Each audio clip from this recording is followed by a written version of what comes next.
안녕하세요. 캐드쟁이 AI입니다. 자, 이번 영상은 인벤터 이제 구멍 기능 구멍의 이제 유형 이제 마지막 설명 시간입니다. 그래서 이제 기존에 저희가 알아봤던 거는 그냥 단순 구멍, 그 다음에 틈새, 그 다음에 탭, 그 다음에 테이퍼 탭 이렇게 네 가지를 알아봤어요. 이제 남은 거는 카운터 보어 그리고 카운터 싱크, 카운터 싱크라고 해야 되나? 카운터 싱크. 자, 어쨌든 우리나라에서 카운터 싱크로 부르고 있습니다. 외래어니까. 그래서 이제 구멍 단축키는 이제 H라 그랬죠. 그래서 H를 실행을 해보면 이제 이전에 이제 여기까지 다 했었고 테이퍼 탭 구멍까지 다 했었고 이제 카운터 보호를 해야 되는데 이제 카운터 보호라는 거는 이제 체결할 때 볼트 머리를 숨기기 위한 그런 기능으로 생각을 하시면 됩니다. 그러니까 이제 볼트가 나왔잖아요. 볼트 그리고 볼트의 머리를 숨긴다라는 개념으로 우리가 사용을 하는데 이제 MFG 매뉴팩처링 2급 시험 채점을 하다 보면 많이 보이는 게 뭐냐면 분명히 구조적으로 봤을 때 이게 카운터 보호예요. 볼트 머리를 숨기기 위해서 만들어진 구조예요. 그런데 이제 어떻게 작업을 하느냐? 처음에 이제 구멍에서 단순 구멍을 선택을 합니다. 그리고 시트에서 카운터 보호를 선택해요. 이렇게 하고 작업하는데 이제 문제는 이게 맞냐 안 맞냐. 형태적으로는 맞죠. 왜냐면 이제 얘는 이제 요 구멍을 이제 직경으로 내가 직접 입력을 해주면 되는 거니까 이게 이제 안 맞지는 않아요. 안 맞지는 않은데 형태적으로는. 근데 개념적으로 맞냐를 따져봐야 돼요. 그러니까 제가 자꾸 3D CAD에 대해서 인벤터에 대해서 얘기를 할 때 대부분 강사님들하고 다른 얘기. 그러니까 대부분 강사님들이 늘상 하는 얘기가 그거라 그랬죠. 아니 생긴 거 결과물이 똑같은데 이 기능을 썼던 저 기능을 썼던 뭔 상관이냐 라는 말씀들을 자꾸 하는데 그러면은 3D CAD에서는 이런 기능들을 왜 만들었느냐 라는 거예요. 물론 사용자 입장에서는 마음대로 쓸 수 있을 수도 있어요. 근데 이게 설계적인 상황을 봐서도 우리가 이제 이 구멍의 직경, 요 작은 구멍의 직경을 내가 만약에 이제 M6이면 6.6이거든요. 6.6으로 뚫어야 돼요. 그러면 내가 이제 거의 외우고 있다 그랬잖아요. 실무에서는 외우고 있으니까 그렇게 쓰는 건데 만약에 이제 외우고 있지 않다라고 전제를 하면 내가 나 M6 볼트를 쓸 거야 라고 선정을 하고 그 다음에 M6 볼트에 있는 나사 여기 구멍을 어떻게 해야지 라고 규격표를 찾아가지고 팔락팔락 한단 말이에요. 근데 이제 대부분 3D CAD에서 이런 기능들을 제공하는 건 그 규격표를 내장을 하고 있으니까 그걸 이제 펼쳐가지고 막 찾아보는 행위를 하지 말고 여기선 네가 생각하는 대로 나사를 선정을 해. 너 어떤 볼트 쓸 거야? 그 볼트를 나한테 알려줘. 그럼 내가 거기에 맞는 틈새 구멍과 그 다음에 카운터 보호 구멍을 만들어 줄게. 이 개념으로 작동이 되는 거거든요. 근데 이제 자꾸 잘못된다. 그래서 FG 채점해 보면 다 이렇게 작업을 해요. 정말 제가 이제 이거를 너무 단언적으로 얘기한다면 좀 애매하겠지만 제가 모든 강사님들의 강의를 다 본 건 아니니까 애매하겠지만 문제는 MFG 매니팩처링 뭐 응시자 수가 그렇게 많지는 않지만 단 한 번도 이 틈새를 쓰는 사람을 본 적이 없어요. 이게 교육이 상당히 잘못됐다라고 볼 수 있죠. 그럼 저 틈새는 안 쓰는 건데 만든 거야? 그러니까 우리가 나사, 볼트를 기준으로 구멍을 작성을 할 땐 얘가 아니라 무조건 틈새예요. 그래야지 여기서 ISO를 세팅하고 볼트 규격을 잡을 수 있단 말이에요. 제가 이제 이런 얘기를 막 한참 여러 강사님이나 아니면 여러 학생들한테 하고 돌아다녔는데 그런 분이 한 분 계셨어요. 실무에 이분이 이제 교육을 받고 실무에 갔어요. 실무에 가서 실무에서 이제 자기 상사가 인벤터를 쓰고 있으니까 그렇죠? 상사가랑 같이 막 일을 해요. 일을 했는데 제가 이제 나사는 항상 이제 이 틈새를 이용을 해서 해야 된다 그랬는데 자기 고참이 작성한 이제 파일을 딱 본 거예요. 파일을 딱 봤더니 자기는 회사에 있던 파일들을 다 봤더니 선생님 말씀이 틀렸습니다. 뭐가 틀렸는데 제가 회사를 갔더니 실무에서는 다 이걸로 작성하고 있습니다. 아니 실무 사람들이 다 이걸로 하고 있는데 왜 선생님만 이걸로 해야 된다고 자꾸 주장을 하십니까? 이런 말씀을 하시더라고요. 근데 그건 저도 알고 있어요. 실무에서도 이걸 쓰는 사람이 더 많아. 왜 저걸 쓰는 사람이 더 많냐? 저게 더 편해서 그런 거다. 아니에요. 그건 절대 아니에요. 저게 더 편해서 그런 게 아니라 실무에 계신 분들도 이 소프트웨어의 개념을 몰라요. 인벤터라는 그리고 3D CAD라는 소프트웨어의 개념을 몰라요. 이게 우리나라가 3D CAD 사용하는 방법이 잘못된 실무까지도 잘못돼 버린 대표 아주 큰 이유가 결국은 이제 우리나라는 3D CAD라는 개념을 개발한 나라가 아니에요. 나중에 이제 해외에서 3D CAD를 막 개발을 하고 막 쓰기 시작을 하니까 우리도 뒤처지면 안 되는데 3D CAD를 해야겠는데 그러면서 이제 어느 시점에 3D CAD 붐이 불었단 말이에요. 붐이 불었는데 그 붐이 불면서 이제 거기 새로운 소프트웨어가 나와가지고 그 붐이 불기 시작하니까 거기에 먼저 대응되는 사람이 누구냐면 학원 강사들이에요. 당장 이제 사람들이 3D CAD, 3D CAD, 3D CAD 이렇게 얘기를 하고 있는데 그러면 학원에서는 빨리 다른 학원보다 먼저 뭘 해야 돼요? 교육을 시작을 해야 돼요. 여기서 키포인트는 뭐예요? 빨리. 다른 학원이 하기 전에. 그러면 거기서 이제 3D CAD를 하나도 모르던 강사님이 이제 맨땅에 헤딩하듯이 해외에 있는 해외 자료 찾아보면서 막 이제 교육 커리큘럼을 짜면서 자기도 쓰는 법을 익혀야 될 거 아니야. 익히는데 빨리 해야 되잖아. 그러면 이 사람은 어떻게 하겠어요? 개념을 잡질 않아요. 이 기능이 왜 있고 어떻게 써야 되는 거고 이거에 대한 이 기능을 사용해야 되는 이유 같은 거 그런 걸 따지질 않아요. 그냥 그 사람들이 주력하는 거는 기존에 있던 도면의 모양을 3D CAD로 똑같이 만드는 것만 관심이 있는 거예요. 빨리. 그래서 그걸로 커리큘럼을 짜야 되는 거예요. 그러다 보니까 개념 없이 만들어졌어요. 그리고 그 개념 없는 사람들한테 지금 실무에 있는 3D CAD 먼저 사용했던 고참들이 배운 거야. 그래서 개념이 아예 망가진 채로 3D CAD가 실무로 들어온 거예요. 이제부터 해야 되는 건 뭐냐? 제대로 된 개념을 가지고 써야 돼요. 그리고 그 실무의 그 업무 형태도 제대로 된 개념으로 바꿔가야 되는 거예요. 저는 진짜 이 3D CAD 처음 이 교육 안 짜고 처음 와서 교육하신 분들, 물론 선구자적인 분들이지만 정말 그분들 한심하다고 생각을 해요. 어떻게 기능 하나하나를 볼 때 그 기능이 있는 목적성 그런 것들을 하나 또 파악 안 하고 그냥 그런 식으로 했을까? 진짜 제가 심한 말을 하면은 매뉴팩처링이라는 시험을 개발했을 때 개발자가 그린 도면을 제가 봤어요. 모델링한 그 파일을 봤어요. 진짜 개념 없이 모델링했어요. 개판, 세판. 그러니까 그 매뉴팩처링 개발한 사람도 어떻게든 이제 3D CAD가 활성화가지고 3D CAD 자격시험을 만들어야겠는데 자기가 이거에 대한 개념을 잡기에는 시간이 너무 부족하고 그러니 어떻게 해요? 없는 개념, 그 엉터리 개념으로 3D CAD를 익혀가지고 그걸로 시험 문제를 만든 거예요.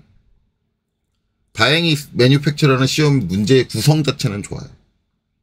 그건 잘 만드셨어요. 잘 만드셨는데 그러다 보니까 그 사람이 빈약한 게 뭐냐면 중요한 포인트들이 다 채점에서 누락돼요. 매뉴팩처링이라는 시험도 그걸 이제 바로 잡아야 되는데 기존에 그렇게 운영되던 시험을 바로 잡는 걸 운영사가 원하질 않아요.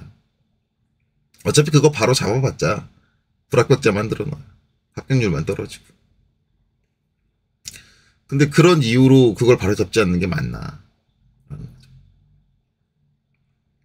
그래서 이제 제가 여기서 말씀드리는 건 혹시라도 이제 매뉴팩처링 물론 매뉴팩처링 시험뿐만 아니라 제 영상을 보시는 분들은 반드시 볼트가 나온다 그러면 절대 단순 구멍으로 하지 마세요. 그거는 개념적으로 잘못된 거예요. 항상 틈새로 가야 돼요. 자, 사설로 시작을 했습니다. 그래서 이제 이렇게 선택을 하는 거예요. 그래서 이렇게 두 개가 세트가 되면 그때 그게 뭐가 되느냐? 카운터 보어가 된다. 근데 이 카운터 보어랑 비슷하게 생긴 게 뒤에 하나 더 있어요. 지금 얘를 보면은 정확하게 카운터 보어라고 써 있어요. 자, 얘를 딱 하면은 접촉 공간. 자, 이건 또 뭐냐? 근데 얘는 생긴 게 카운터 보어랑 똑같아요. 차이가 없어요. 단지 이제 카운터 보어하고 차이가 발생을 하는 게 카운터 보어는 얘만 돼요. 근데 여기서 얘를 선택하면 카운터 싱크가 추가가 돼요. 아니, 테이퍼 탭이 추가가 돼, 테이퍼 탭. 이게 뭐야? 저는 솔직히 말하면 전 이거 안 써요. 접촉 공간.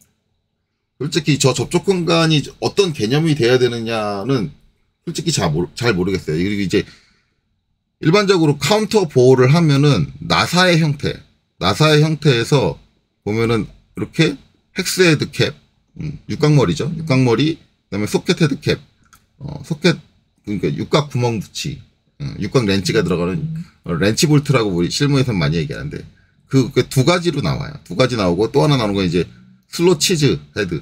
요건 이제 소켓 머리처럼 이제 머리가 좀 작은 건데 육각머리가 아니고 동그란 머리인데 위에 이제 일자 드라이버 자리가 소켓 자리가 육각 소켓이 파져 있는 일자 드라이버 자리가 파져 있는 걸 얘기해요. 그래서 요렇게 4개밖에 없는데 얘로 바꾸잖아요.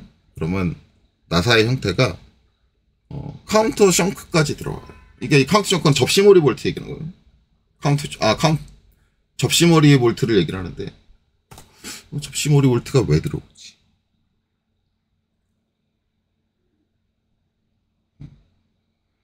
그래서 접시머리 볼트까지 같이 들어온다. 저게 조금 난해해요. 그리고 이제 이거 사용해보면 기본적인 개념은 카운터 보호랑 전혀 차이가 없거든요. 자, 그래서 이제 어찌됐든 카운터 보호 먼저 설명을 드리겠습니다. 요거는 이제 나중에 다시 한번 살펴보기로 하고. 자, 어떤 차이가 있는지는. 카운터 보호가 이렇게 있는데, 카운터 보호까지 이제 세팅을 했어요. 그러면 이제 틈새 구멍으로 들어가고, 카운터 보호가 들어가고, 그 다음에 표준, 어느 나라 규격을 쓸 거냐를 결정을 해야겠죠. 근데 우리나라는 뭐 ISO를 써야 된다. 케이스가 없으니까. 라는 거고. 그 다음에 이제 카운터 보호에서 이제 중요한 거는 조임새의 유형입니다. 어떤 볼트를 쓸 거냐. 왜냐면 이제 볼트 머리의 형태가 다 다르잖아요. 그거에 따라 달라지는 거예요. 그래서 이제 눌러보면 헥스 헤드 캡 스크류. 육각머리 볼트예요. 육각머리 볼트. 그리고 뒤에도 헥스 헤드 캡 스크류 똑같잖아. 육각머리 볼트예요. 단지 얘는 뭐냐면 스폿 페이스예요. 스폿 페이스.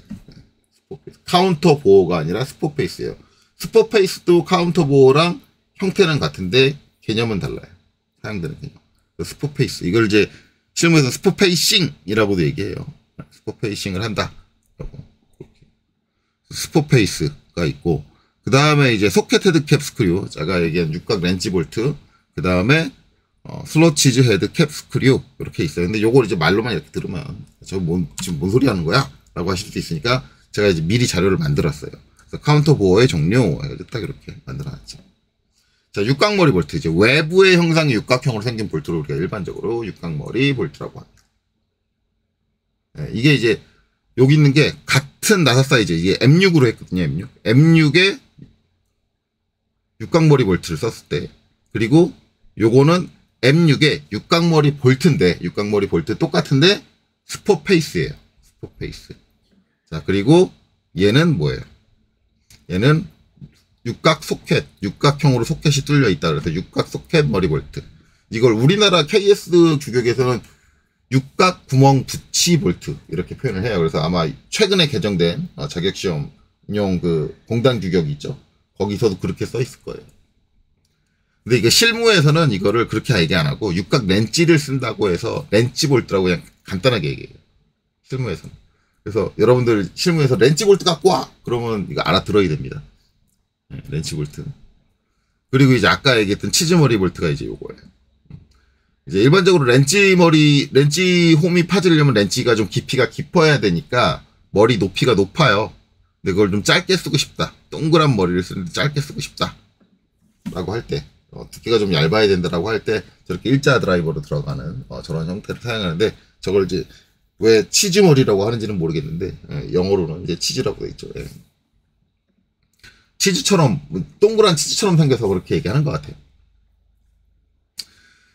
그래서 이제 요렇게 된다. 그러면 육각 머리랑 당연히 소켓 머리는 사이즈가 다르죠. 예. 동그란 거에 사이즈가 달라요. 얘는 동그랗고 얘는 육각형이니까 보시면 이제 요렇게 보시면 그렇죠? 이제 얘는 원의 직경이 작고 얘는 육각형이니까 육각의 요 꼭지점에서 요 꼭지점까지 최소한 그거는 커버해야 될 거 아니야. 그거보다 넓어야 될 거 아니야. 저거 이제 측정을 한번 보면은 도구에서 측정 여기 있는 끝점 그래서 여기 있는 끝점까지 거리 안 찍혔네. 돌려가지고 할게요. 여기서 여기까지 그쵸? 그러면 이제 대략 이제 11.54 그러면 저거보단 커야겠죠. 12 정도 해야 되는데 이제 여러분들이 봤을 때 아니 이게 좀만 크면 됐지 뭐 이렇게 무식하게 넓어 라고 생각을 하잖아요. 근데 이제 육각머리는 특징이 뭐냐면 지금처럼 이렇게 카운터 보호로 머리가 튀어나오지 않게 이렇게 숨겨버리면 머리가 이렇게 튀어나와 있으면 우리가 육각머리 볼트는 어디서 체결을 해요? 이면하고 여기 있는 요면하고 요 반대면하고 우리가 여러분들이 잘 아는 스패너 스패너라는 걸로 아니면 몽키 같은 거 사용하죠. 그걸로 양쪽 서로 마주보는 양쪽 면을 물어가지고 돌리잖아요. 근데 얘가 구멍 안에 숨어 있으면 그걸 어떻게 물어? 못 물죠. 네, 못 물어요. 그럼 얘는 체결을 못 한다는 얘기네? 그래서 여러분들 알고 있는 공구 뭐예요? 자동차 그 바퀴, 육각너트, 그거 풀 때 전동 공구에다가 뭐예요? 안쪽에 육각 소켓 구멍 뚫려 있는 이상한 동그란 거 이렇게 탁 껴가지고 이렇게 탁 하잖아요. 그걸 이제 뭐라고 해요? 복사알이라고 하죠, 복사알. 네. 복사알이 들어와야 돼요. 그러니까 육각 구멍이 뚫려 있는 요런 동그란 애가 여기로 들어와야 돼. 그러니까 당연히 육각형보다 훨씬 직경이 커야 돼요. 그래서 얘는 그냥 별로 그렇게 많이 안 크잖아요. 지금 보시면. 살짝만 크게 이렇게 원을 했는데 얘는 확 크게 한 게 이 육각형 소켓이 뚫린 복수알이 들어와야 돼. 그래야 이 체결이 가능해. 그래서 저렇게 넓게 뚫려요. 그러니까 그런 규격까지 다 갖추고 있는 거죠. 육각 머리를 저렇게 카운터 보호에 숨겼을 때 그걸 체결할 수 있는 공구가 들어올 것까지 감안해서 저 이미 구멍 사이즈가 정해져 있는 거예요. 만약에 이거보다 구멍을 작게 낸다 라고 하면 당연히 복수알이 못 들어올 거고 그렇죠? 복수알이 못 들어오면 체결이 안 될 거고 그러면 뭐야 설계 때? 욕먹는 거예요. 야 육각머리 볼트 머리 숙인 건 좋은데 이거 어떻게 체결하라고 그러고 욕먹는 거야. 아무 생각 없이 그렇게 해버리면 그러면 저걸 하려면 어떻게 해야 돼요? 그럼 복수알의 규격을 찾아가지고 그렇죠? M6 육각머리 볼트 M6짜리의 복수알 크기가 직경이 얼마지 그걸 찾아가지고 어떻게 해야 돼요? 이 직경보다 크게 설계를 해야 되는 거예요. 그러니까 결국 그런 것들 하나하나 찾는 시간들이 걸리는 거잖아요. 그럼 인벤터에서 이제 이 기능을 써가지고 저렇게 육각머리 볼트의 카운터 보호를 뚫어주면 어떻게 돼요? 걱정 안 해도 되는 거죠. 그러니까 이게 지금 상황적으로 진짜 말이 안 되는 게 뭐냐면 하원 강사님들이 흔히 하는 방식. 자, 내가 얘를 선택하고 얘를 선택했어. 그러면 내가 얘의 직경만 찾아야 되는 게 아니라 얘 직경도 찾아야 돼요. 그러면 학원 강사님들은 왜 그렇게 수업을 하나요? 라고 물어보시면 간단해요. 학원 강사님들은 자기가 설계를 안 해. 이미 남들이 설계한 도면을 가지고 하잖아. 그러니까 그 사람들은 이미 남이 치수 기입해놓은 걸 보고 해. 여러분들 인벤터 학원에서 인벤터 교육 받을 때 이미 단품도가 주어지잖아요. 이 단품도를 그리세요 그러잖아요. 그러니까 이거의 필요성을 전혀 모르는 거야. 그리고 실무에서도 저렇게 그럼 실무에서 이렇게 쓰면 불편하잖아요. 불편해요. 근데 왜 저렇게 해요? 개념을 모르니까. 그렇게 개념을 배워본 적이 없으니까. 내가 여기서 인벤터에서 내가 M 몇 볼트만 M 몇의 육각머리 볼트만 선정을 해주면 알아서 얘가 다 해주는구나. 그걸 누가 알려주질 않았으니까. 그러니까 모르는 거예요. 그래서 예전에 했던 방식대로 어떻게 해요? 어차피 여기 하부 나사 틈새 찌름은 제가 지난 영상에서도 얘기했지만 다 외우고 있다 그랬잖아요. 웬만하면 실무하는 사람들 외우고 있으니까 그 사람들은 이제 원래 찾아야 되는 건데 찾지 않고 다 외우고 있으니까 이건 난 늘상 외우고 있는 거니까 원래 2D 캐드 할 때 항상 외워가지고 했으니까 자연스럽게 그냥 외운 값을 쓰는 거예요. 그리고 복수할 카운터도 복수할 들어가는 걸 많이 설계하신 분들은 외우고 있어요. 저는 못 외우고 있어요. 예. M6의 육각머리 볼트 복수할 들어가려면 직경 얼마로 해야 돼? 외우고 계세요 거의. 저는 못 외우지만 저는 복수할 들어가는 제품을 별로 안 써가지고. 그러니까 본인들이 어차피 외우고 있었던 거니까 굳이 3D로 왔을 때 그 기능을 안 써도 그분들은 어려움이 없었던 거야. 난 외우고 있었으니까. 이게 말이 되나? 그럼 그거 못 외우는 사람은 3D 캐드 딱 들어왔을 때 다 일일이 찾아야 돼. 그 외우고 있는 분들도 처음부터 외우고 있던 거 아니에요. 일하다 보니까 자주 쓰다 보니까 외워진 거랍니다.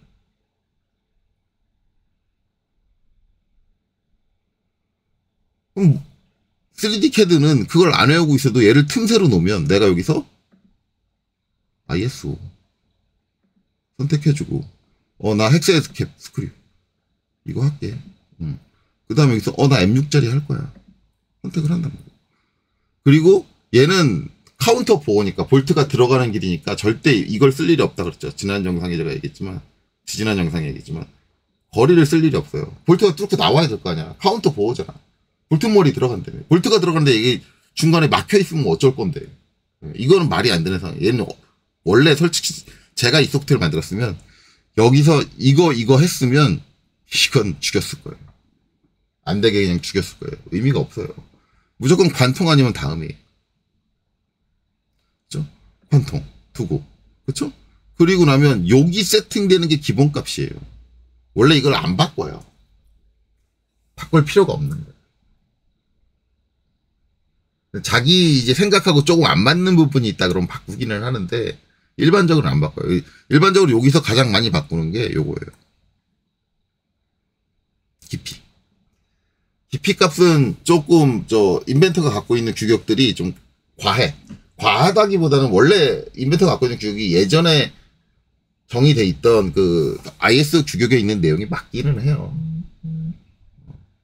맞기는 하거든요. 그러니까 그냥 써도 되는데 좀 깊어 구멍들이 저 깊이가 일반적으로 쓰는 거에 비해서 일반 실무에서 쓰는 거에 비해서 요 깊이는 좀 수정하는 경우가 있어요. 자, 이렇게 세팅을 하고 이제 땅 찍어주면 어떻게 돼요? 내가 이 직경도 신경 안 쓰고 이 직경도 신경 안 쓰고 그냥 이렇게 쓰는 거예요. 난 거기에 볼트가 얼마짜리가 들어가는지만 알고 걔만 선정해 주면 되는 거야. 애당초 이런 문제였어. 그리고 이걸 가지고 내가 그 관련된 치수들을 찾아보니 뭐니 안 해도 된다란 말이야. 자, 한 가지는 말씀을 드리면 제가 이제 지난 영상에서도 얘기했지만 일반적으로 M3에서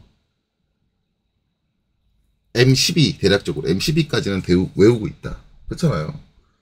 그럼 외우고 있는 사람 불편함이 전혀 없어 거기까지.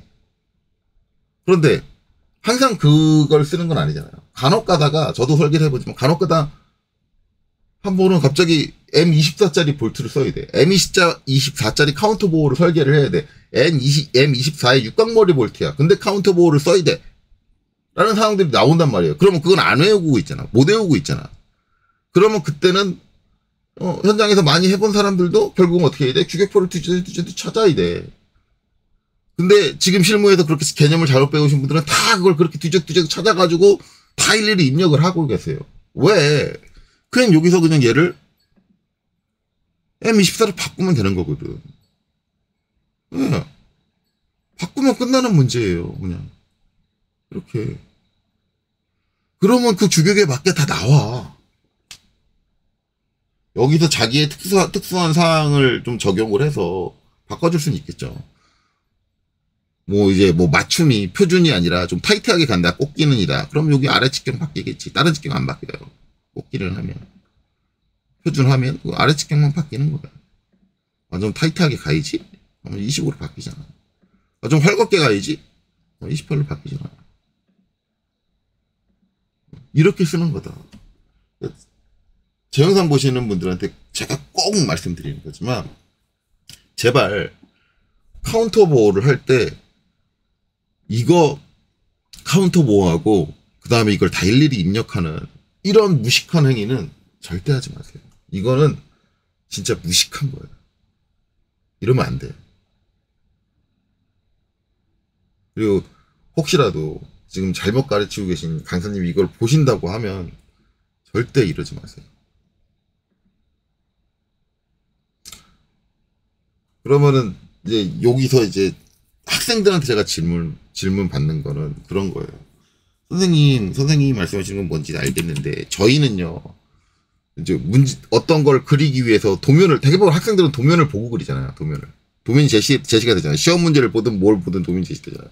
그럼 이제 이렇게 돼 있을 거란 말이에요. 중심선이 이렇게 있고 여기서 이제 띵 이렇게 카운터 보어가 이렇게 있고 그렇죠? 띵 이렇게 있을 거 아니야. 이렇게 있는 걸 이제 그릴 거 아니에요. 그럼 거기 치수가 어떻게 돼 있어? 띵 그래서 여기 지름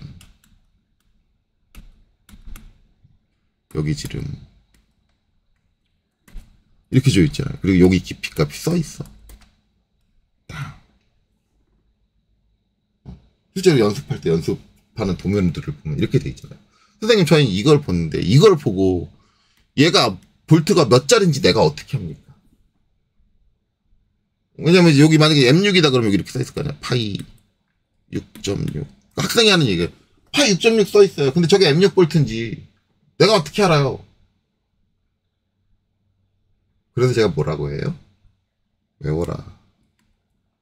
이 정도는 외워라. 어차피 실무 가면 외울 거야. 그리고 이제 우리가 또 한 가지 생각할 수 있는 거는 여기가 지름이 소수점이 나온다. 물론 항상 모든 볼트의 틈새가 소수점이 나오진 않아요. 이게 M8을 넘어가면 M8은 얼마예요? M8은 직경이 9예요. 틈새 구멍이 직경이 9예요. M8을 넘어가면 정수가 나오기 시작하는데 기본적으로 소수점 써 있으면 볼트 구멍이네 우리가 생각할 수 있죠. 물론 소수점이 있는 모든 치수가 볼트 구멍이라고 단정 지으면 안 되지만 구조적으로 봤을 때 누가 봐도 얘는 카운터 보호고 볼트 구멍이네. 그러면 M6이면 볼트를 쓰겠네? 근데 구멍이 6.6인데 M8 볼트를 쓰진 않을까. 그러면 여기서 간단하게 생각하는 건 한 치수를 줄이는 방법이 있어요. 6.6이니까 얘를 정수로 띄우면 M6이네. 그러면 이제 여기서 이제 제가 이렇게 한 치수를 줄이라고 하니까 이런 학생이 있습니다. 선생님, 그러면은요. 자, M12의 나사 여유 구멍은 직경이 얼마예요? M12의 나사 여유 구멍은 거의 이게 파이 14로 제시되는 경우가 있어요. 파이 14. 그럼 한 치수를 줄이라고 했으니까 그럼 선생님 저거 M13이겠네요. M12가 아니라. 네, M13은 잘 안 쓰는 볼트예요. 건너뛰어야죠. 그럼 어떻게 돼요? M12가 된다. 이 정도의 논리적인 센스는 갖고 있어야 되는 거예요. 제가 학생들한테 얘기해요. 저처럼 이렇게 생각할 수 있는 논리적인 센스를 갖던가 아니면 외워. 둘 중에 하나는 해. 어차피 실무하려면 저것들 여러분들 외워야 되는 것들. 학생이라고 아직 난 실무 아니니까 안 외울래. 그런 말 할 거면 그냥 나가. 전 아직 실무자가 아닌데요. 실무자가 되려고 교육받고 있잖아. 그러니까 외워. 싫으면 나가. 이거예요. 할 건 해야지. 사람이. 그렇죠? 그러니까 도면에 이렇게 치수가 제시가 된다고 해서 이게 M 몇 자리를 쓸 줄 모른다 라고 하면 일단 그거부터 공부해. 그게 맞아. 오히려 역으로 그걸 공부하는 게 맞아.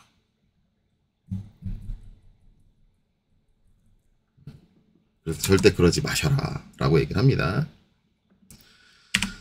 자, 그래서 이제 카운터 보호는 이제 그런 식으로 쓴다. 그래서 항상 카운터 보호는 틈새 구멍과 여기 카운터 보호를 조합해서 사용한다로 보시면 되고, 이건 뭐 다 설명을 했으니까 다시 iOS로 바꿀게요. iOS에 텍스트 캡 스크류를 쓸 거냐 아니면 소켓 헤드 캡 스크류를 쓸 거냐. 근데 우리가 일반적으로 소켓 헤드 캡 스크류를 많이 사용을 합니다. 예.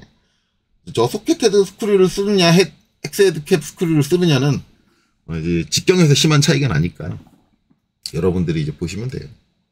거기에 맞춰서 하면 돼요. 일반적으로 소켓 스크류를 많이 쓰고, 치즈 헤드 스크류는 규격은 얘랑 똑같아요. 뭐가 다르냐? 깊이가 달라요. 보시면, 자, 이제 M6으로 바꿀게요. M6으로 바꾸고, 자, 소켓 헤드 캡, 보시면 이제 치수가 지금, 여기를 찍고, 왜 느낌표 떴냐?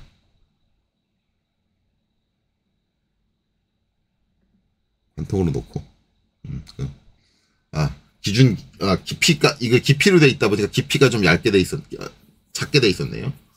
작게 돼 있어가지고 그런 건데, 이걸로 바꿀게요. 바꾸면은, 자, 6.8. 그쵸? 이게 6.8이에요. 근데, 요게 제가 아까 좀 실무어에서 쓰는 거하고 다르다는 게, 예. 기본적으로 이제, 소켓 헤드 캡 스크류는 이것도 여러분들 상식으로 기계 하시는 분들은 상식으로 알아두시는 게 좋아요. 소켓 헤드 스크류의 이제 머리의 높이, 머리의 직경이 아니라 이 높이. 높이는 여러분들 어떻게 생각하시면 되냐면, 이게 만약에 M6이다 그러면 이 높이는 6이라고 보시면 돼요. 호칭형하고 똑같다고 보시면 돼요. 볼트 머리의 높이가. 그러면 얘를 숨기는 거니까 이거의 깊이는 얼마면 돼요? 6이면 돼요. 저스트하게 맞추면. 근데 이 머리 높이가 공차가 그렇게 타이트하게 관리되는 애는 아니야. 네. 타이트하게 관리되지 않기 때문에 딱 맞추면 살짝 튀어나올 수도 있어요. 100mm. 그래서 일반적으로 머리를 완전히 숨긴다 그러면 약간 깊게 파요. 저거는 꼭 6.8일 필요는 없어. 물론 이제 규격상에는, 옛날에 있던 규격상에는 저 원래 깊이 규정이 있었어요. 그리고 얘는 ISO 규정에 맞춘 거니까 6.8이 ISO 규격상의 깊이일 거예요. 그렇게 되는데, 저게 이제, 제가 처음에 틈새 구멍 얘기를 할 때, 실수로 잘못 얘기한 게 있는데, 틈새 요 규정이 사라졌다라고 했는데, 폐지됐다라고 얘기했는데, 틈새 규정은 폐지 안 됐어요. 요건 그대로 있어요. 제가 그때도 영상 후반부에 정정을 했어요. 폐지 안 되고 그대로 있어요. 그러니까 이 6.6 요거는 그대로 있는 거예요. 있는 규정인데 뭐가 폐지됐냐면 요 카운터보어 규정이 폐지가 됐어요.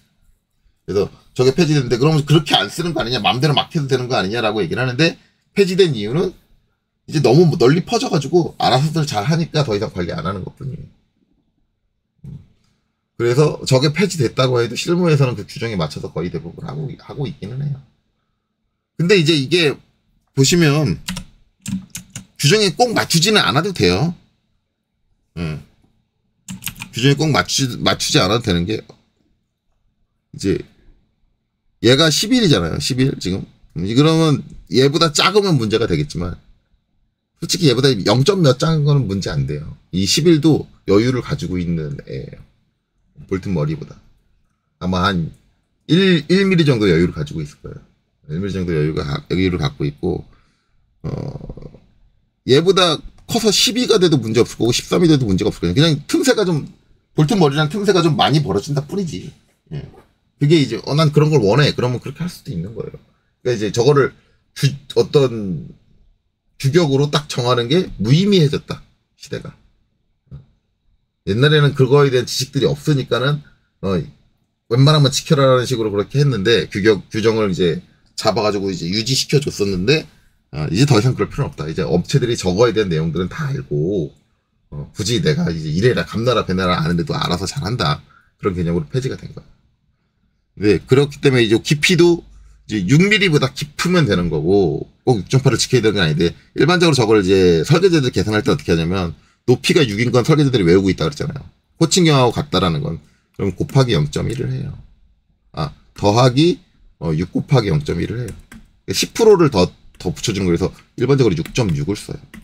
근데 이제 일반적으로 인벤트에서 나오는 저 깊이 값은 실무자가 쓰는 깊이 값하고 좀 달라요. 그래서 여러분들 아마 문제를 보면은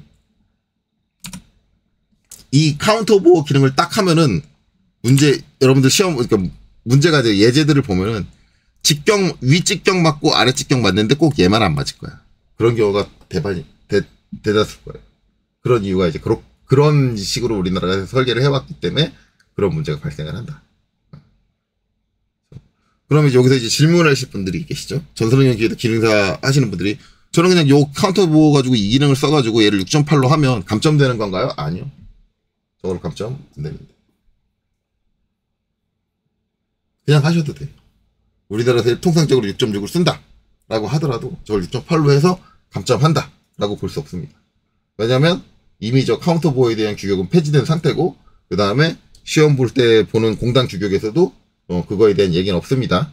그냥 볼트 카운터 보호, 저기 속갯머리 볼트의 머리 사이즈가 얼마가 됩니다. 그것만 이번에 추가가 됐고, 거기에 저스트하게 딱 맞춰라, 그런 얘기도 없어요.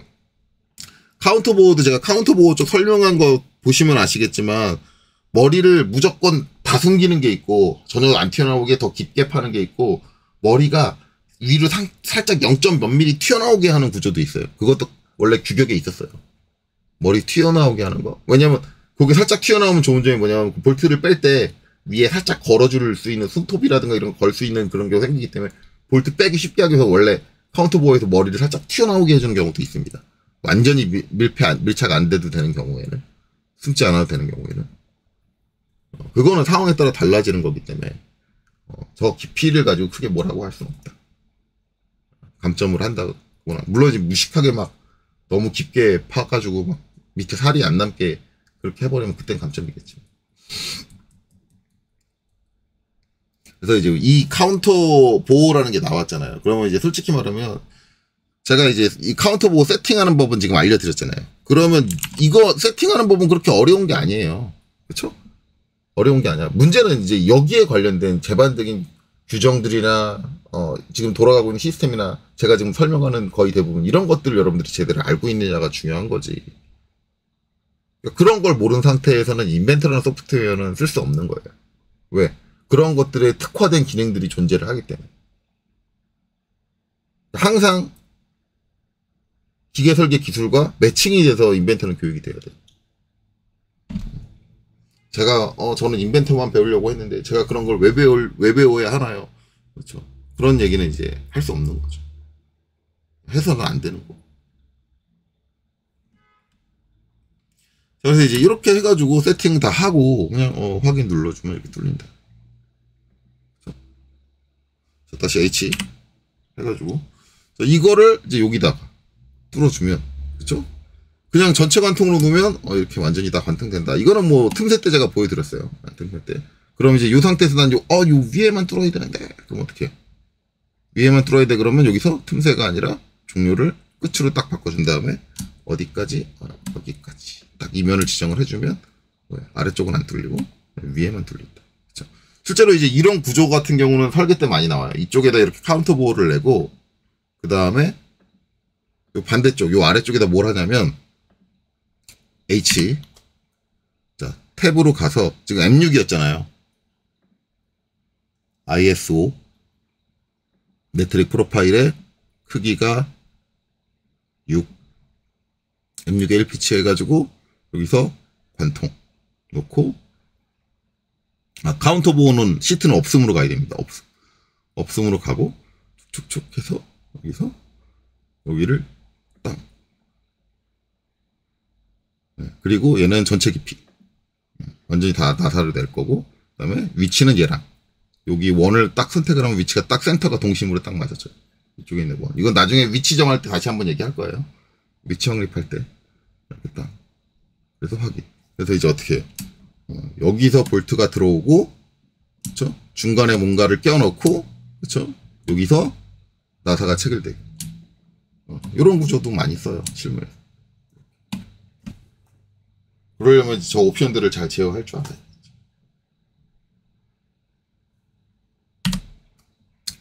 자, 그래서 카운터 보호는 이렇게 쓴다. 자, 컨트롤 Z. 자, 지금 구멍 준 거 다 취소했고요. 그 다음에 다시 한번 H 할게요. 자, 다시 한번 카운터 보호로 가서 틈새, 카운터 보호는 항상 틈새로 시작을 하셔야 됩니다. 틈새로 하고 카운터 보호인데 그 옆에 하나 더 있죠. 접촉 공간. 요것만 설명하면 돼. 스포 페이싱 제가 설명 안 했죠. 스포 페이싱 설명해야 되네. 카운터 보호. 그거는 이제 요거 가지고 설명 안 하고 이미 만들어 놓은 거 있으니까 만들어 놓은 걸로 설명을 할게요. 자, 카운터 보호는 스포 페이싱. 자, 카운터 보호랑 스포 페이싱 차이는 뭘까요? 깊이입니다. 깊이가 얕고 깊어요. 그렇죠? 그러면은 여기서 이제 여러분들이 아니 굳이 스포페이싱이 따로 있을 필요 없잖아. 그쵸? 예, 맞아요. 따로 있을 필요 없어요. 왜냐면 카운터 보호로 가고 카운터 보호에서 깊이를 줄여주면 돼. 깊이 값을 줄여주면 돼요. 그런데도 불구하고 이 소프트웨어는 왜 굳이 저 스포페이스라는 걸 따로 만들었느냐. 당연히 스포페이스도 스포페이스의 깊이 규정이 있겠죠.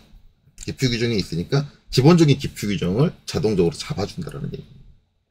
그러니까 굳이 따로 만들 필요가 없는 거예요. 그러니까 얘 하나만 있으면 되는 거지. 얘까지 있을 필요 없어. 그리고 마찬가지로 여기 치즈머리도 얘 하나 있고 여기서 내가 높이 값을 조정하면 되잖아.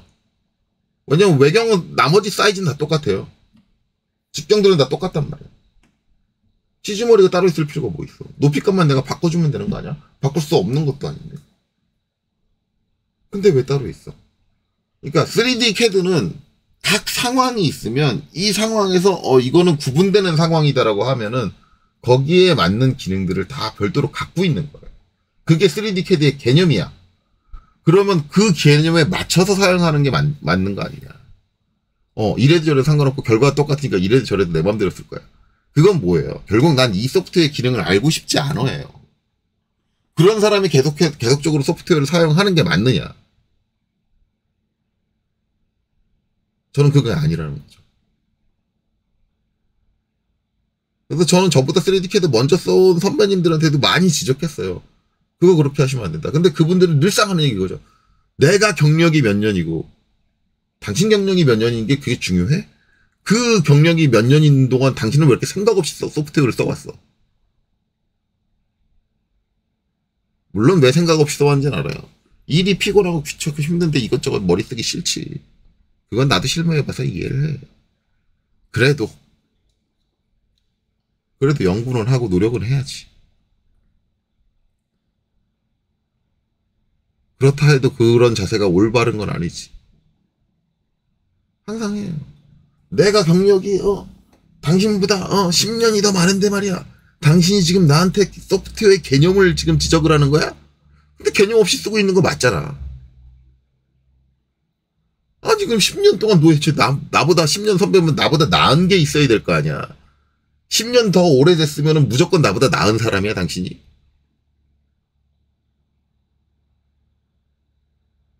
어떻게 10년을 덜한 사람보다 더 개념이 없게 소프트웨어를 쓰냐고.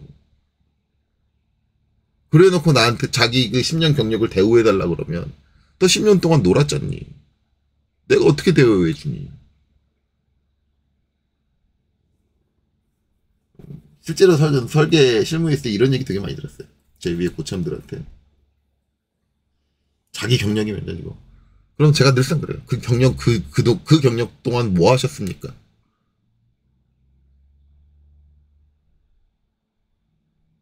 지금 제가 학원 강사님들한테도 지금 제 강사 되고 나서도 다른 강사들한테 저보다 먼저 선배 강사들한테도 이걸로 엄청 싸웠어요. 내가 강의 경력이 당신 강의 경력 그동안 뭘 연구했어? 뭘 공부했어? 왜 그 개념 없는 상태를 10년 동안 그대로 유지를 하고 있어? 나아져야 될 거 아니야.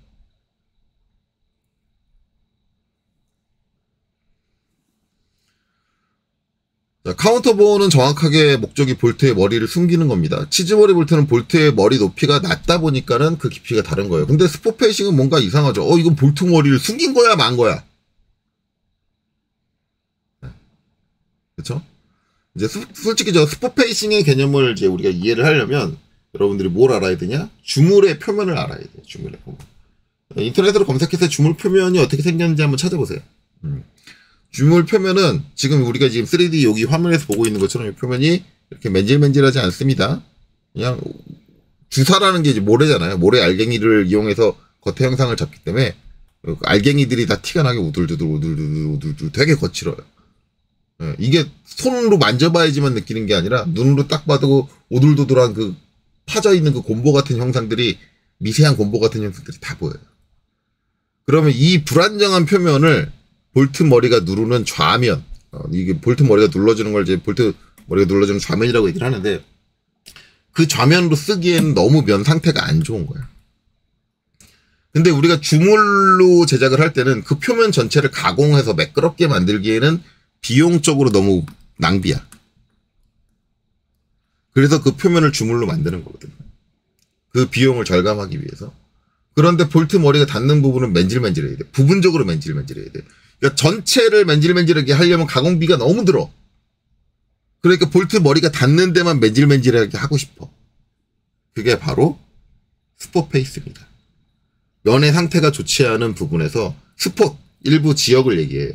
일부 지역을 깎아가지고 그 불안정한 면을 깎아내가지고 맨질맨질한 상태를 만들겠다. 그래서 솔직히 말하면 얘 기본 세팅이 1mm로 돼 있어요. 1mm. 근데 꼭 1mm를 파야 되는 건 아니에요. 실제로.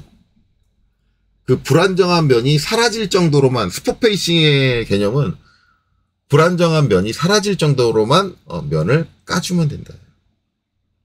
근데 우리가 도면적으로 정리를 할 때는 그렇게 할 수 없으니까 1mm, 요새 아무리 상태가 안 좋아도 1mm 가공하면 안정적인 면이 나온다라는 개념으로 그렇게 하는데 실제 실무에서는 1mm보다 좀 깊게 쓰기는 해요. 저 같은 경우는 스포 페이싱 써야 되는 경우 2mm를 썼어요. 그래야지 좀 더 확실하게 안정적인 면이 나온다라고 생각을 했기 때문에. 근데 이제 저게 원래 옛날 규격상으로는 1mm였기 때문에 1mm를 합니다. 그래서 그런 게 스포 페이싱이에요. 그리고 또 한 가지 스포 페이싱은 지금 실제 ISO에서 지정하고 있는 규정과 실무에서 쓰는 게 많이 달라요. 왜냐면 스포 페이싱은 지금 보면 요 직경이 똑같거든요. 직경이 이렇게 클 필요가 없어요. 왜냐면 복스알이 들어올 필요가 없거든요, 굳이.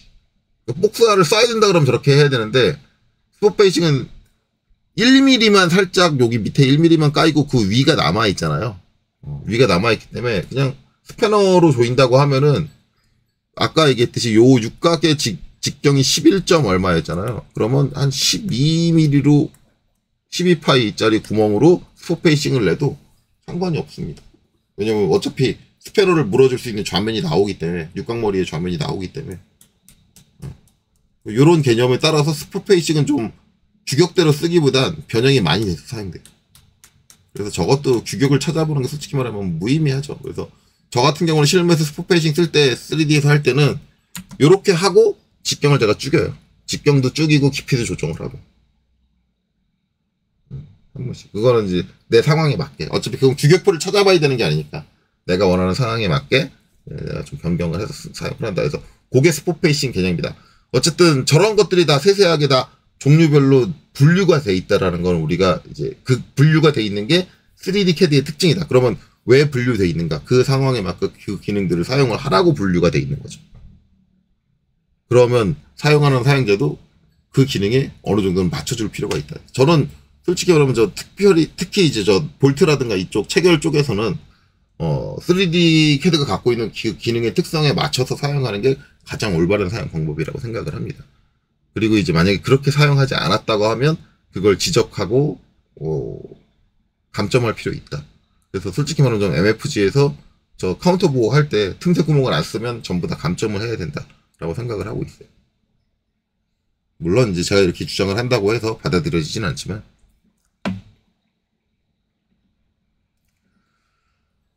자 어쨌든 그렇습니다. 그래서 뭐 늘상 하는 얘기지만 제 영상을 보시는 분들만이라도 만약에 볼트가 나왔다 그러면 항상 그 나사 여의 구멍은 틈새로 작업을 하고 카운터 보호다 그럼 항상 단순 구멍과의 조합이 아닌 틈새와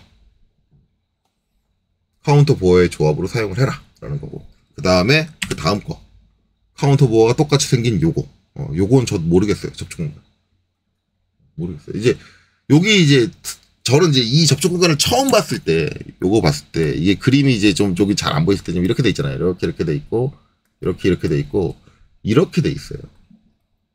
이 치수다. 실제로 실무에서 이제 이렇게 치수가 들어가는 경우가 있거든요. 카운터 보호에. 일반적으로 이제 우리가 카운터 보호 이제 하면은 이렇게 치수를 넣어요.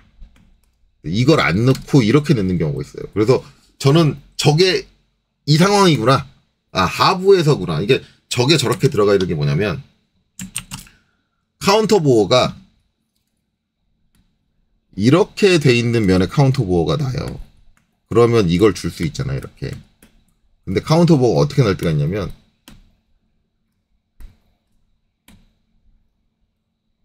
이렇게 날 수 있어요. 그러면 이때는 여기서 이렇게 줘야 돼? 여기서 이렇게 줘야 돼? 여기서 이렇게 줘야 되나? 이게 안 돼요. 그래서 실무에서 이 상황에서는 어떻게 주냐면 치수를 이렇게 줘요. 남아야 되는 공간을 주거든요. 파 들어가는 공간, 가공 깊이를 주는 게 아니라.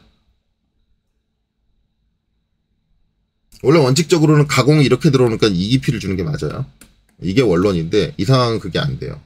안 되기 때문에 남아야 될 공간을 줘요. 그래서 가공기가 어떻게 세팅되냐면 요 바닥의 높이는 알고 있으니까 그러면은 가공기가 들어왔을 때 요 바닥을 제로로 했을 때 제로에서부터 얼마 높이에서 멈춰라가 돼. 그렇게 세팅을 하거든요. 그래서 이제 저 하부에 있는 이 두께를 줘요. 이 두께. 그래서 저는 이제 이 그림이 그렇게 돼 있으니까 아 이거 할 때 쓰는 거구나라고 해가지고 제가 써봤거든요. 그러니까 만약에 이제 이런 기능이었으면 제가 이걸 적극적으로 썼을 거야. 근데 그림이 저렇게 돼 있는데 이게 아니었어. 우와! 저는 솔직히 말하면 인벤터 저 소프트웨어 개발한 사람들은 도대체 무슨 생각인 것이지? 라는 생각을 했어요. 일단 눌러볼게요. M6으로 맞춰져 있고요. 전체 세팅은. 그랬더니 전체로 하니까 이렇게 나와요. 그쵸? 전체 관통을 했어요. 이렇게 나와. 어라? 야, 요 밑에 치수는, 쟤 왜 없냐? 환장하겠는 거예요. 쟤 왜 없냐? 저기 그림에는 분명히 밑에 치수가 있었는데, 저게 언제 나오냐면, 깊이로 하면 나와요. 그러니까 카운터 보호를 뚫는데, 이걸 관통을 안 시킬 경우, 틈새로 바꿔야지. 어차피 나사로 하면 안 되지. 관통을 안 시킬 경우. 그 경우다. 그래서 여기서 요 나사의 깊이를 별도로 제어할 때 사용을 한다. 그러면 이제 얘는 사용용도 거의 없는 거예요. 아니 카운터 보는데 저런 경우가 있어? 없어요. 그래서 저는 이제 저걸 언제 쓰느냐. 이제 실무적으로 보면 가끔 가다가 이제 그럴 때가 있거든요. 아예 안 쓰진 않는데 어떤 경우냐면 이제 이렇게 있고 여기에 구멍 카운터 보호처럼 이렇게 뭐가 하나 있는데 솔직히 말하면 얘는 뭐냐면 체결용이 아니에요. 체결용이 아니라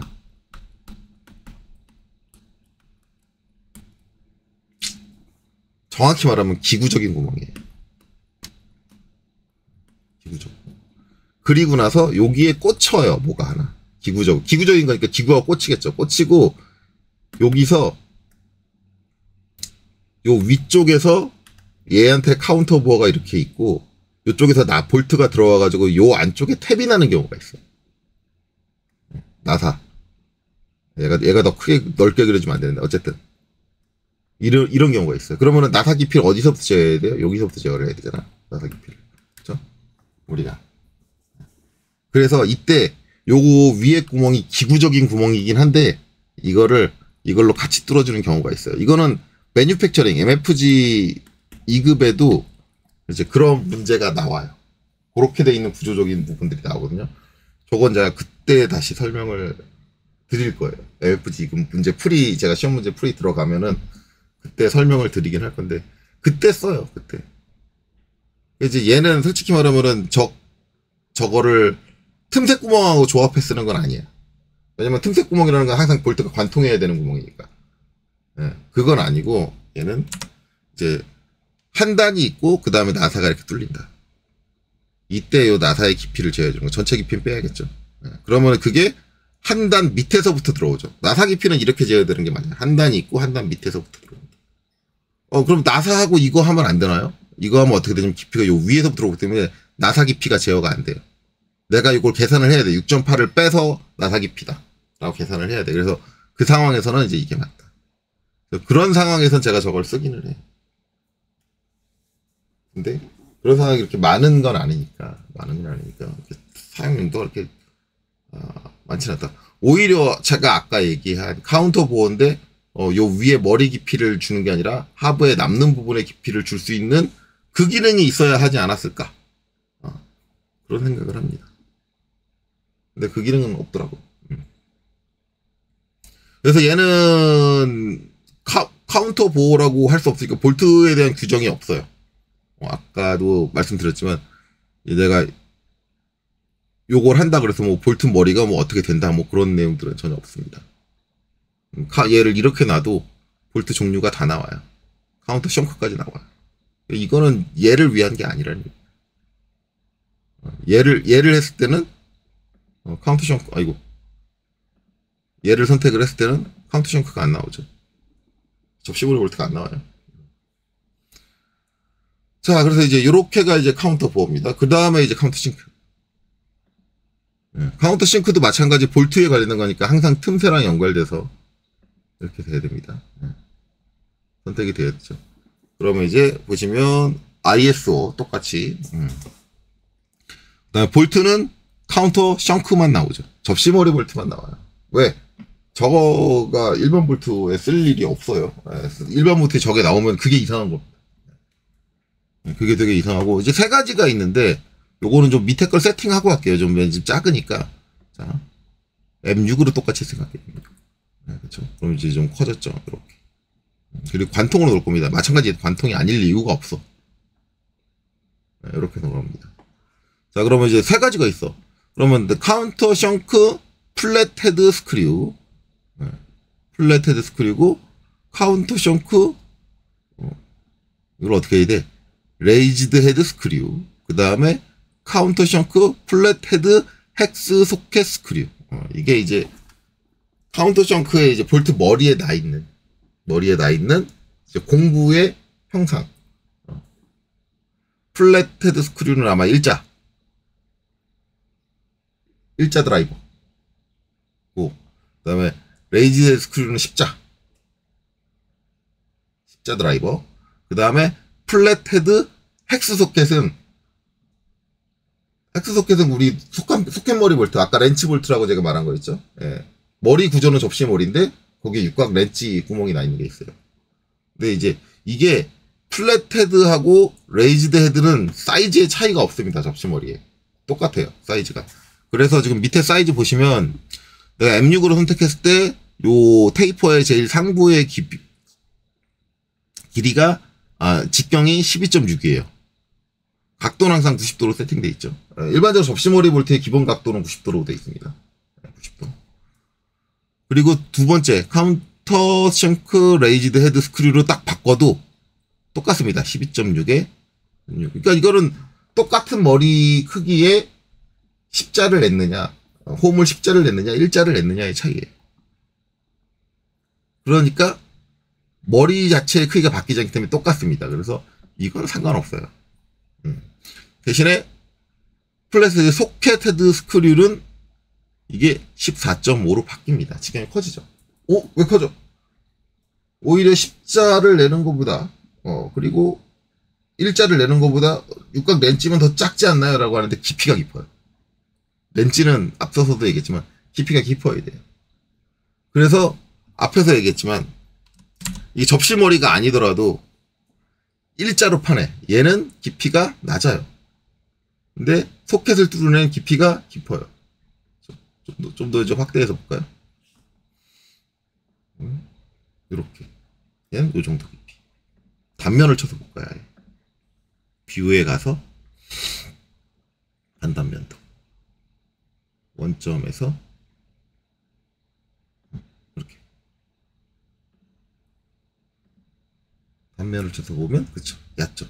일자 머리는 머리가 얕아서 돼. 근데 소켓 머리는 안에 소켓이 깊게 들어와야 되기 때문에 머리가 높아야 돼. 그러니까 접시 머리도 똑같은 거예요. 깊이가 깊어져야 돼. 그러려면 외부 직경이 커져야죠. 왜냐면 원뿔이니까. 원뿔 부분의 길이가 길어질수록 점점 바깥쪽 직경이, 안쪽 직경은 그 나사 사이즈 때문에 고정되어 있으니까 점점 직경이 커져야 되는 거예요. 그러니까 접시머리 볼트에서 틈새의 카운터 션크, 접시머리 볼트에서 M6 소켓을 쓰면 외부 직경이 14.5로 커져야지 이 깊이가 높아진다. 그래서 이제 이렇게 씁니다. 카운터 싱크는 이게 다예요. 어쨌든 이 카운터 싱크 이제 요 규정들도 마찬가지. 이렇게 해서 만약에 이제 이걸 이렇지 않았다. 그러면 90도라는 건 뭐 거의 대부분 제가 아까 얘기했듯이 접시머리는 항상 90도가 기본입니다. 라고 얘기를 했으니까 이건 외우고 있을 거야. 외우는데 뭐야? 이거를 찾아야지 또. 그러니까 이게 이제 이렇게도 쓸 수 있잖아. 이렇게 쓸 수 있다. 분명히 이렇게 쓸 거야. 그럼 뭐야? 이 값도 내가 찾아야 되고 이 값도 찾아야 돼. 아니면 이 값도 외우고 있어야 되고 이 값도 외우고 있어야 돼. 이 각도도 외우고 있어야 돼. 3D CAD는 뭐야? 기본적으로 이런 것들. 아, 그거 외우지 않아도 제가 알아서 다 해줍니다. 그런 개념으로 이런 기능들이 있는 거란 말이야. 그럼 이 개념에 맞게 쓰는 게 맞는 거야.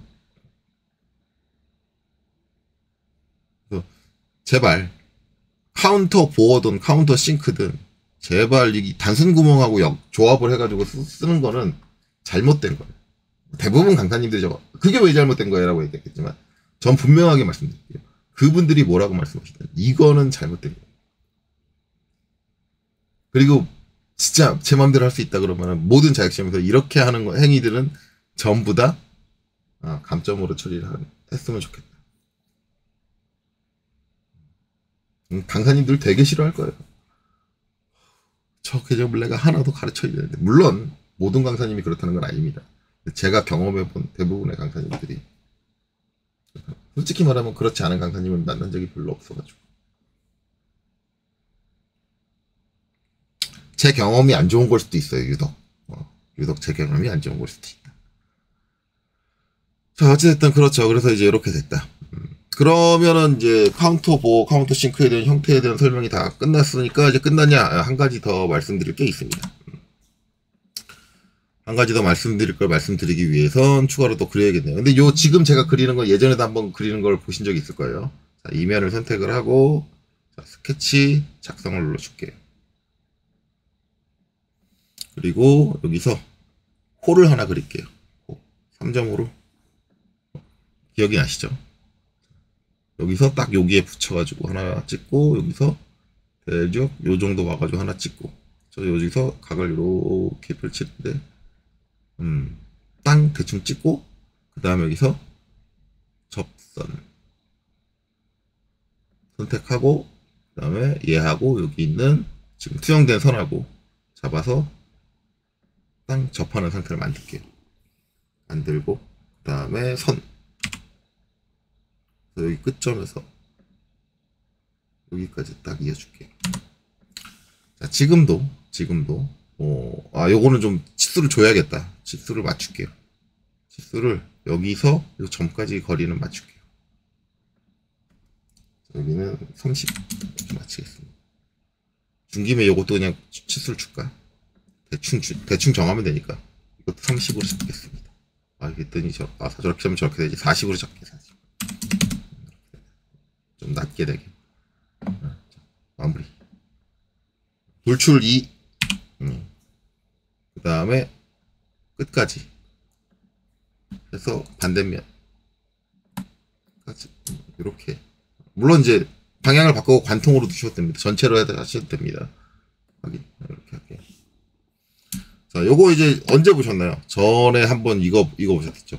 구멍. 자, H 해서 제가 탭으로 놓고 M6으로 그냥 갈게요. M6으로 가고 요거는 관통으로 갈게요. 관통으로. 상황을 정확하게 묘사해야 되니까 관통으로 놓고 여기서 뭐 대략적으로 이제 요 정도 위치에 탕 이렇게 되겠다. 그럼 여기가 이제 막힌다 라고 했잖아요. 저 막히는 걸 해소하기 위해서 우리가 뭐 했었나요? 네, 저걸 막히는 걸 해소하는 건 시작 연장. 그쵸? 요거를 체크해주면 안 막힌다. 시작 부분을 연장해서. 근데 솔직히 말하면 지금 제가 관통 구멍을 뚫었잖아요. 이게 이제 만약에 관통 구멍이 아니면 무조건 저렇게 해야 되는데 관통 구멍이면 얘는 그럴 필요는 없어요. 솔직히 저 시작 연장을 할 필요는 없이 어떻게 하면 되나요? 네, H 하고요. 반대쪽에서 네, 관통으로 뚫어주시면 돼요. 그러면 굳이 관통 연장할 필요 없죠.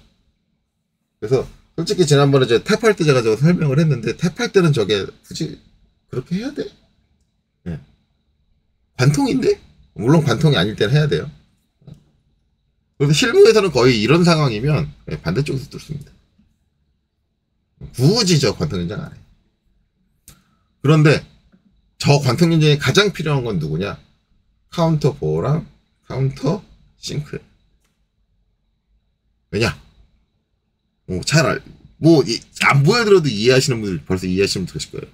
자, 틈새에 카운터 보호, IS 소켓에도 M6 표준, 그렇죠? 그렇게 했어요. 그리고 이것도 관통으로 돼 있으니까 여기서 이제 여기다가 탁 찍을게요. 그렇죠? 그리고 시작 연장 꺼져 있다라고 가정을 하고 확인하면 막혀요. 그럼 이거를 반대해서 되나요? 반대해서 안 되죠. 왜냐하면 H하고 반대해서 내가 이렇게 뚫어 버리면 카운터 보호가 어디서? 내가 선택한 면에서 안 돼. 그렇죠? 그러니까 얘는 어떻게 해야 돼요? 무조건 시작 연장을 체크해야 돼요. 시작 연장. 카운터 싱크는? 카운터 싱크도 같은 개념이죠. M6으로 갈게요. 너무 작으니까.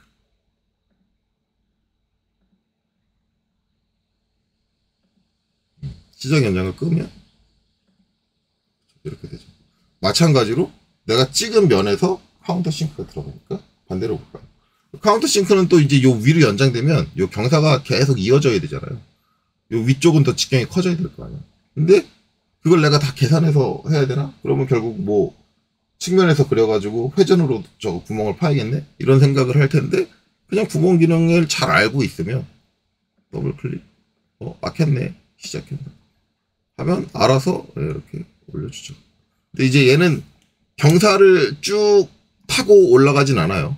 요거 특성은 아셔야 돼요. 이렇게 이 각도를 타고 이렇게 쭉 가야 된다. 만약에 이거를 쭉 타고 가야 된다 그러면 결국 그거는 스케치 그래서 파야 될 거예요. 얘는 그냥 요 직경을 그대로 뚫어줍니다. 근데 이렇게 되는 거 그럼 문제가 되는 거 아닌가요? 시각적으로 봤을 때 좀 그렇지. 어쨌든 여기가 이렇게 단이 진다고 해서 여기서 요 직경을 그대로 유지하고 스트레이트로 뚫어준다고 해서 문제될 건 아니고 볼트는 충분히 들어올 수 있죠. 전혀 문제되지 않고 실제로 실무에서도 이렇게 하는 경우가 많이 있습니다. 이제 좀 저 부분이 좀 이쁘게 나왔으면 좋겠다 그러면 저렇게 꺾이는 부분을 안 만들기 위해서 경사를 확장하시는 분들이 계시기도 하고.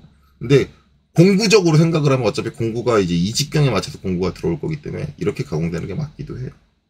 만약에 이거보다 더 넓게 이 경사가 연장이 되려면 더 큰 직경의 공구를 따로 준비해야 돼요. 네. 원래 사용하던 공구보다 더 큰 직경의 공구를 갖고 와서 해야 된다. 그렇게 되는 경우가 되니까 이게 더 맞을 수 있어요.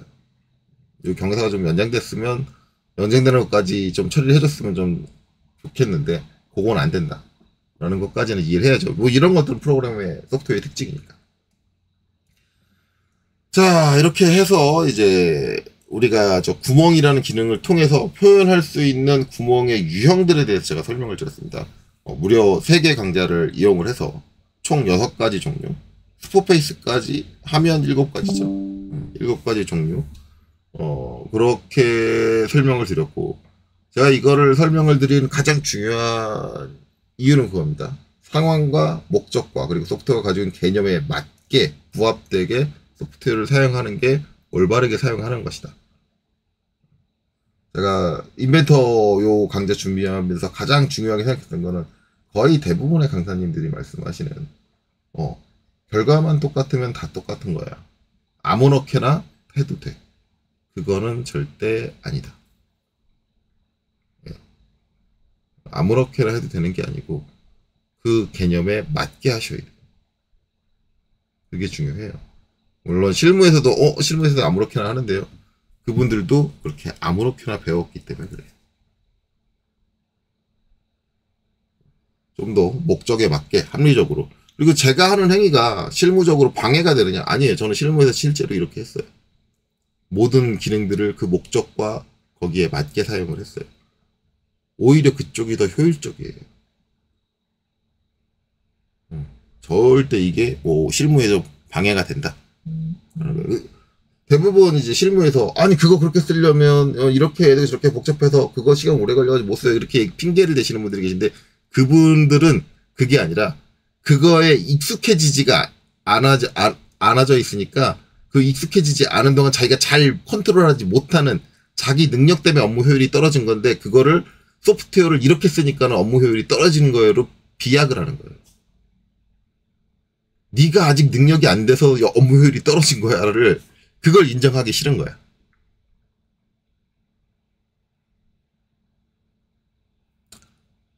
어찌 보면은 저는 좀 다행인 게 저는 3D CAD를 남한테 배워서 익힌 게 아니에요.